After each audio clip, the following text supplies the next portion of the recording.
बिस्मिल्लाहिर्रहमानिर्रहीम। अस्सलाम वालेकुम नाज़रीन, मैं अहमद फ़वाद हूँ और आप मेरा यूट्यूब चैनल देख रहे हैं। नाज़रीन, बड़ी खबर और ब्रेकिंग न्यूज़ के साथ आज की व्लॉग में आपकी खिदमत में हाजिर हुआ हूँ। सबसे पहले तो नाज़रीन आप एक बात समझ लें कि सब अच्छा नहीं है इस वक्त हुकूमती ऐवानों में। शहबाज शरीफ का इस्तीफ़ा और इस वक्त संजीदगी से सोचा जा रहा है कि हुकूमत को छोड़ दिया जाए। और ये बात मैं कोई हवा में नहीं कर रहा, बल्कि इसकी कुछ मैं सॉलिड रीज़न्स हैं आपके सामने रखने जा रहा हूँ। और ये सॉलिड रीज़न्स कोई एक दो नहीं है, बल्कि 4-5 रीज़न्स हैं।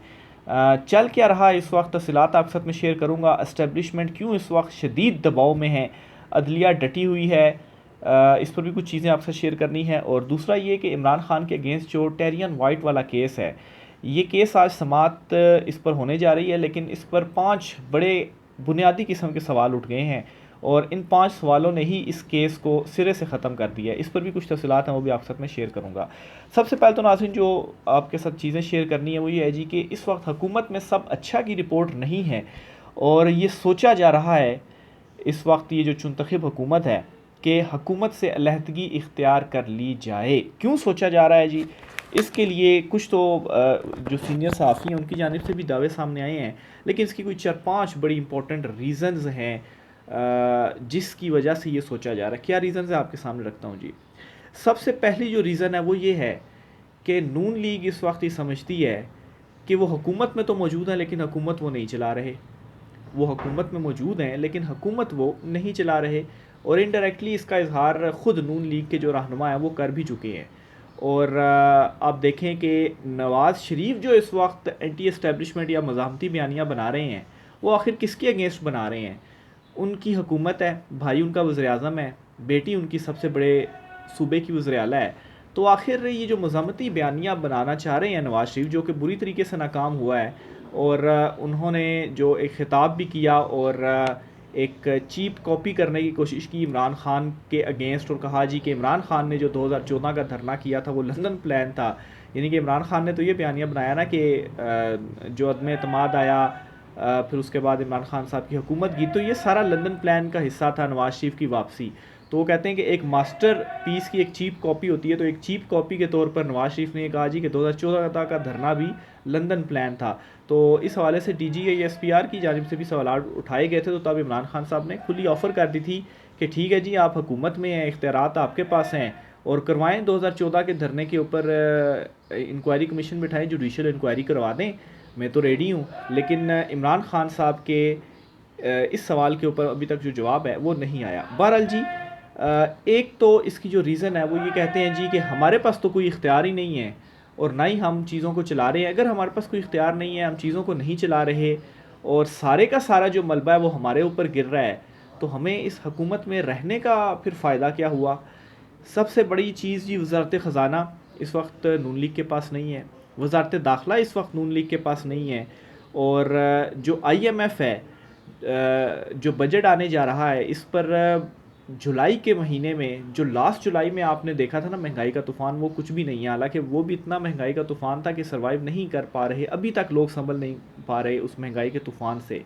तो ये जो अभी मज़ीद महंगाई होने जा रही है, इस सिर्फ एक बात से आप अंदाज़ा लगा लें कि 18,000 अरब के करीब जो है इस मरतबा सालाना बजट है, जिसमें से आलमोस्ट आप समझें कि 10,000 के करीब आपने कर्ज़ों की मद में जो सूद है वो अदा करना है। तो आधे से ज़्यादा जो आपकी बजट की अमाउंट है वो सूद की मद में जा रही है, तो पीछे आपने कहाँ से जो दीगर चीज़ें हैं उनको मैनेज करना है। तो ये एक तो तीसरी जो है वो बुनियादी पॉइंट है जी कि IMF जो ये चीज़ें करेगा, जो बजट आएगा, इसका सारा गुस्सा भी किसके ऊपर उतरेगा? वो नून लीग के ऊपर ही उतरेगा। तो नून लीग सारे का सारा गुस्सा भी उठाए, बर्दाश्त करे सारी चीज़ों को, और उसके पास कोई इख्तियार भी ना हो। 2 एग्जांपल्स आपके सामने रखती, ना वज़ीर दाखिला उनका, ना वज़ीर ख़ज़ाना उनका। फिर इसकी नेक्स्ट जो रीज़न है, या इसी में ही आप इंक्लूड कर लें पॉइंट, वो ये है कि जो IMF है वो भी इस वक्त इनडायरेक्टली, आप कहें बरह रास्त या डायरेक्टली तो उनकी जानिब से नहीं कहा गया, लेकिन ये मेरी ऑब्जर्वेशन है कि इनडायरेक्टली इस हुकूमत के ऊपर एतमाद किया गया IMF की जानिब से। एक तो IMF अपनी रिपोर्ट के अंदर ये लिखता है कि इमरान खान इस वक्त सबसे बड़ी जमात है और उसने सबसे ज़्यादा नशिस्तें हासिल की, लेकिन 2 छोटी जमातों ने मिलकर हुकूमत बना ली और इमरान खान पॉपुलर है और सबसे ज़्यादा वोट भी इमरान खान ने लिए। एक बात तो ये IMF कहता है।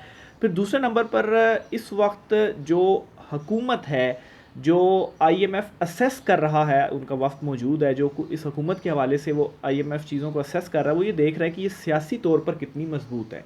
तो इसका मतलब ये है कि अगर वो ये असेस कर रहा है कि सियासी तौर पर कितनी मजबूत है, तो उन्हें यकीन नहीं है इस हुकूमत के ऊपर कि ये कितनी देर तक ये चल पाएगी।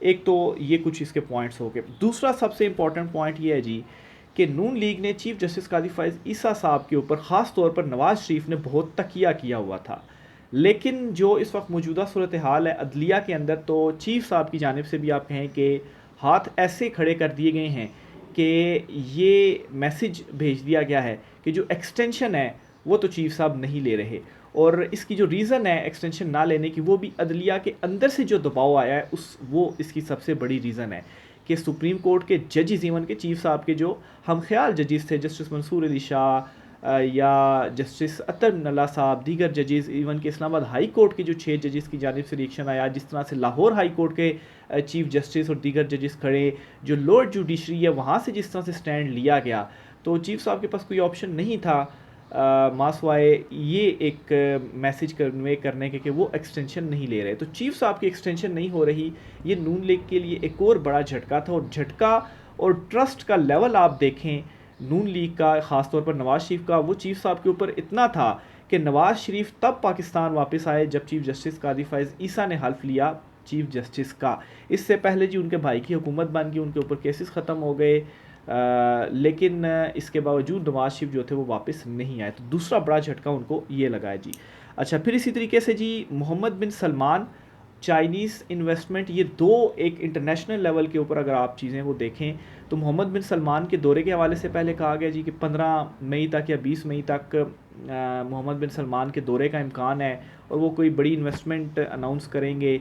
फिर इसी तरीके से चाइनीज़ के साथ मुलाकातें की गई, लेकिन कोई इन्वेस्टमेंट अभी तक अनाउंस नहीं की गई पाकिस्तान में, क्योंकि ये जो महंगाई का तूफ़ान है, इन्वेस्टमेंट जब आएगी तो इससे बहुत सारी चीज़ों को किसी हद तक कंट्रोल किया जा सकता है कि कुछ ना कुछ होगा कि चलें हम आवाम के सामने रख पाएंगे कि देखें ये चीज़ हमने की है। फिर उन्होंने लाइटर नोट, मेरे ख्याल से ये भी उन्होंने सोचा होगा कि अगर वो कुछ इस तरह की चीज़ें आएंगी, पैसा आएगा, तो फिर उसमें से हम भी करप्शन में अपने जो दोनों हाथ हैं वो साफ़ कर सकेंगे। लेकिन अभी तक जो चीज़ें हमारे पास हैं उनमें तो फिर हम कुछ कर भी नहीं सकते। तो ये खैर वैसे मेरा ख्याल है ये उन्होंने सोचा होगा। तो बहरहाल ये दोनों चीज़ें भी नहीं आई, बल्कि सऊदीज़ की जानिब से भी एक आप कहें उन्होंने ऐसा जेस्चर शो किया कि जो पॉलिटिकल स्टेबिलिटी है वो बहुत ज़्यादा ज़रूरी है। पॉलिटिकल स्टेबिलिटी के बाद ही जो माशी स्टेबिलिटी है वो आ सकती है, और पॉलिटिकल स्टेबिलिटी के लिए ज़रूरी है कि इमरान खान साहब को आप मनाएं और इमरान खान साहब से आप डील मांगें। और इमरान खान साहब इस वक्त एनआरओ किसी सूरत में नहीं देंगे। इमरान खान साहब का एक ही मुतालबा है कि जो अवामी मैंडेट है वो वापस किया जाए। तो ये तीसरी सबसे बड़ी एक रीज़न है। अच्छा, फिर इसके अलावा जी इस वक्त नजम सेठी साहब और दीगर कुछ सहाफ़ी, इवन के नजम सेठी साहब का जो दावा था, और एक और वो बड़े सीनियर सहाफ़ी हैं, मैं नाम उनका भूल रहा हूँ, उन्होंने भी ये दावा किया जी कि शहबाज शरीफ हो सकता है कि जो इस्तीफ़ा है वो दे दें, क्योंकि ये जो सूरत हाल है वो चल रही है। अच्छा, बहरहाल जो चौथा मेरा पॉइंट है उसकी जानिब में बढ़ता हूँ जी कि इस्टेब्लिशमेंट पर इस वक्त अच्छा खासा दबाव है, ख़ास तौर पर जुडिशरी को लेकर। जुडिशरी ने जो स्टैंड लिया हुआ है, इस स्टैंड पर जो इस्टेब्लिशमेंट है, वैसी बात है उन्होंने जिस तरह से खुलकर साथ कैसे देना था कि वहाँ से भी इस फॉर्म 47 पर ये जो मुंतखब हुकूमत है वहाँ से भी इनको कोई सपोर्ट मिल सके। तो वहाँ से जिस तरह से अदलिया के अंदर से जजेस डटे हैं, इवन के जो चीफ जस्टिस हैं, चीफ जस्टिस काजी फ़ाइज़ ईसा आप देख लें, वो अभी तो बैरून मुल्क दौरे पर हैं। जस्टिस मंसूर अली शाह बैरून मुल्क दौरे पर है, जस्टिस मुनीब अख्तर इस वक्त कायम मकाम चीफ जस्टिस हैं। तो ये क्यों मुमकिन हो पाया है? ये इसीलिए मुमकिन हो पाया है कि जो अदलिया है वो इस वक्त डटी है। चीफ जस्टिस आमिर फ़ारूक साहब को आप देख लें, उनके जो डिसीजंस थे पहले के, वो इमरान खान के बिल्कुल सपोर्ट नहीं कर रहे थे कोई भी उनका डिसीजन। हालांकि देखा जाए तो आईन कानून के तहत इमरान खान साहब को मेरी राय के मुताबिक रिलीफ मिलना चाहिए था, लेकिन जब ये जुडिशरी ने स्टैंड लिया 6 जजेस का लेटर, फिर उसके बाद आप देखेंगे हाई कोर्ट के अंदर थोड़ी सी ऑब्जर्वेशन करने की ज़रूरत है, बस एक बड़ी तब्दीली देखने को मिली। अब आप देखेंगे टेरियन वाइट वाला केस भी फिक्स हो गया, इसके ऊपर भी मैं आता हूँ बाद में। 2-3 बड़ी इंपॉर्टेंट चीज़ें आपके साथ इस हवाले से भी शेयर करनी है। तो बहरहाल ये जो दबाव है एक इसकी रीज़न ये भी है कि अब इस्टेब्लिशमेंट भी खुल कर अगर कुछ चीज़ें करना चाहे तो शायद वो नहीं कर सकती। और फिर इसकी आखिरी जो सबसे बड़ी रीज़न है वो ये है कि चूँकि अदलिया ने स्टैंड ले लिया है और जो इलेक्शन ट्रिब्यूनल वाला मामला है वो और फॉर्म 45 वाला जो मामला है वो एक नया कट्टा इनके अगेंस्ट खुल चुका है। इस्लामाबाद के हवाले से तो आज 20 मई है ना, आज होने जा रही है समाअत। जस्टिस तारिक महमूद जहांगीरी साहब ने तीनों हलकों का रिकॉर्ड मांगा हुआ है। तो अगर इलेक्शन ट्रिब्यूनल में आज़ाद जजेस होंगे, वो आज़ादाना फ़ैसला करेंगे, तो ये जो फॉर्म 47 वाली हुकूमत है इसने तो बचना नहीं है, सीटें तो पाकिस्तान तहरीक इंसाफ को सारी मिल जाएंगी। तो इस तरह से इन्होंने जलील होकर जाना है, तो फिर बेहतर ये है कि ख़ुद ही हुकूमत छोड़ दें और ख़ुद ही मुस्ताफ़ी हो जाएं। तो ये 4-5 बड़े बुनियादी पॉइंट्स थे जो ओवरऑल सियासी सिचुएशन को असेस करने के बाद मैंने आपके सामने रखे हैं कि ये इस वक्त जो चीज़ें हैं, जो सियासी मंजरनामा है, मेरे मुताबिक इस वक्त वो ये बन रहा है। इस्लामाबाद हाई कोर्ट में 2 बड़े इंपॉर्टेंट केसेस हैं, एक तो टेरियन वाइट वाला है और एक जो फॉर्म 45 वाला मामला है जिसमें जस्टिस तारिक महमूद जहांगीरी साहब ने इस्लामाबाद के तीनों हलकों का रिकॉर्ड मांगा हुआ है। तो एक तो उस केस की आज समाअत होने जा रही है। उससे पहले रिपोर्ट आ चुकी है, एक ऑडिट रिपोर्ट डॉन न्यूज़ की जानिब से ये शाया की गई और उसमें ये बताया गया कि तीनों हलके पाकिस्तान तहरीक इंसाफ जीती, लेकिन कैसे जी धांधली की गई। पीटीआई के वोट नून लीग में डाले गए, नून लीग के वोट पीटीआई में डाले गए, यानी कि कम वोट पीटीआई को दे दिए गए, ज़्यादा वोट नून लीग को दे दिए गए और फिर हिस्सों में तब्दीली की गई। एक लगाकर जो है वो 1000 कर दिया गया, वर्ड को वाइटनर का इस्तेमाल किया गया। तो ये सारी जो धांधलियाँ वो हुई। बहरहाल वो ऑडिट रिपोर्ट दी गई है। आज समाअत होने जा रही है, बहुत इंपॉर्टेंट समाअत है। अभी मैं व्लॉग करने के बाद वहीं हाई कोर्ट में जाऊँगा, वहाँ पर जो चीज़ें होंगी इंशाल्लाह वो कवर करूँगा। दूसरा जो टेरियन वाइट वाला केस है या सीता वाइट वाला जो केस है इमरान खान के ऊपर, साल के बाद वो समाअत के लिए मुकर्रर हुआ और उसमें 2 जजेस उसे नाकाबिल समाअत करार दे चुके थे, लेकिन फिर एक प्रेस रिलीज़ के ज़रिए चीफ जस्टिस आमिर फ़ारूक साहब ने बेंच को तहलील कर दिया और कहा जी कि नया बेंच इसके ऊपर बनेगा। इस पर नया बेंच बन गया है, लेकिन इसमें 5 बड़े इंपॉर्टेंट सवालात हैं जो कि इस वक्त जो है वो पैदा हो रहे हैं और पाकिस्तान तहरीक इंसाफ जो है वो ये उठाने जा रही है इन 5 सवालों को। जो उनके वकला है वो अदालत में ये 5 सवालात उठाएंगे। पहला सवाल तो ये जी कि क्या एक बेंच जो कि फ़ैसला महफूज कर चुका हो और उसके 2 जजेस फ़ैसला सुना चुके हों, क्या वो बेंच टूट सकता है? बेंच तो तब टूटता है ना कि केस की प्रोसीडिंग चल रही हो और कोई जज रिक्यूज़ कर जाए या किसी जज के ऊपर अदम एतमाद कर दिया जाए। तो जज साहब खुद रिक्यूज़ कर देते हैं, वो कहते हैं कि ठीक है मुझ पर अदम एतमाद हो गया, मैं केस नहीं सुन रहा, या किसी और रीज़न की वजह से जज साहब कहें जी कि मैं ये केस नहीं सुन रहा, कोई और जज सुन ले, तो बेंच इस तरह से टूट सकता है। अभी तक की जो प्रैक्टिस मैंने देखी है कोर्ट्स के अंदर, एक अरसे से कोर्ट रिपोर्टिंग कर रहा हूँ, तो ये प्रैक्टिस रही है। इसके अलावा तो मैंने नहीं देखा कि बेंच कभी और रीज़न की वजह से टूटा हो। तो क्या एक बेंच जिसका फ़ैसला महफूज हो चुका हो और 2 जजेस ने फ़ैसला सुना भी दिया हो तो फिर उसके बाद बेंच टूटा जाए? ऐसा नहीं हो सकता। दूसरा ये जी कि 2 जो जजेस थे उन्होंने अपना माइंड इस हवाले से डिस्क्लोज़ कर दिया है और माइंड डिस्क्लोज़ करने के बाद फिर एक और 3 रुकनी बेंच बनाना, क्या ऐसा हो सकता है?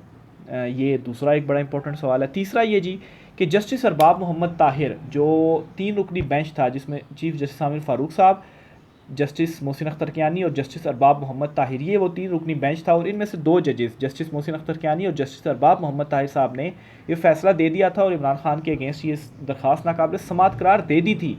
तो नाकाबिल समाअत करार देने के बाद उन जज साहब को दोबारा इस बेंच में शामिल करना, ये एक और सवाल पैदा हो रहा है कि क्या ऐसा हो सकता है। फिर इसी तरीके से जी जो 2 जजेस का जुडिशल ऑर्डर था वो मौजूद था और 2 जजेस के जुडिशल ऑर्डर के मौजूद होने के बावजूद 3 रुकनी बेंच दोबारा से बनाना, ये एक और सवाल है जी। और आखिर में ये कि जो फ़ैसला था 2 जजेस का, एक प्रेस रिलीज़ के ज़रिए उस फैसले को ख़त्म कर देना और नया बेंच बना देना, क्या ऐसा हो सकता है? तो ये सारे सवालात हैं जो मेरे ख्याल से इस केस से ज़्यादा चीफ जस्टिस आमिर फ़ारूक साहब जो हैं उनके ऊपर उठते हैं कि ये इक़दाम, ये हाई कोर्ट में क्या ये चीज़ इस तरीके से हो सकती है? ये जो 5 सवालात हैं, मेरी नज़र में तो ऐसा नहीं हो सकता, लेकिन ऐसा हुआ और अब ये जो 3 रुकनी नया बेंच है वो बना है। लेकिन इसमें मैं आपको ये बताता चलूँ कि इस 3 रुकनी बेंच ने भी इन दरख्वास्तों को नाकाबिल समाअत ही करार देना है। इस केस के अंदर कुछ भी नहीं है और ये 1 साल के बाद अब जाकर मुकर्रर हुआ। इसकी रीज़न क्या है? क्यों 6 महीने पहले क्यों नहीं मुकर्रर हो चुका? और 1 साल पहले इसका फ़ैसला आ गया था और 1 साल पहले फ़ैसला आने के बाद अब 1 साल के बाद इस केस को समाअत के लिए मुकर्रर करना, बेंच तश्कील देना, तो टाइमिंग बहुत ज़्यादा इंपॉर्टेंट है। तो बहरहाल मैं ये केस भी इमरान खान साहब के साथ ऊपर जो है वो ज़्यादा देर कायम नहीं रह पाएगा और ये केस भी इमरान खान के अगेंस्ट ख़त्म होना ही होना है। तो बहरहाल जी ये कुछ आज की आम तरीन तफसीलात हैं। राय का सार कीजिएगा। इजाज़त दीजिए। अल्लाह हाफ़िज़।